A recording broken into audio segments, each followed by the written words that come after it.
新闻一开始，先来关心今仔早起台北市有公车停伫咧路口，要让过路人先行。想要到后壁另外一台公车无注意，直接从后道挤落去。地司头前迄台公车去撞到一个负责人，送病院嘛救无回来。按照公车顶员，包括司机，拢总有15个人受伤。目前这两台公车司机是拢依照过失致死罪嫌上班。救援人员赶紧甲受伤的人送病院。台北市中正区迄个顶饭店头前，礼拜日早起9点多发生重大交通意外。对大都会客运49路线公车的行车记录器来看，原本是停来予人先过，无想讲后边的公车，敢若是无注意到头前的情形，直接甲伊撞落去，也造成头前的车失去控制向前冲，去撞到要过车路的行人，送病了后救袂大。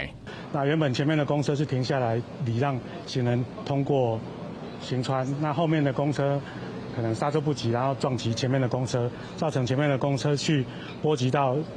经过行穿的行人，还有另外一部计程车。若是挨过要过车路的行人，车祸也阁弄到一台伫咧等人顶的计程车，好佳在计程车的驾驶无受伤。除了3个死亡的过车路的行人以外，现场统计包括大都会公车1位司机、14位公车的乘客，总共15个人送病院。不过好佳在拢是轻伤知影人。在等红灯啊，然后那个首都客运也是准备要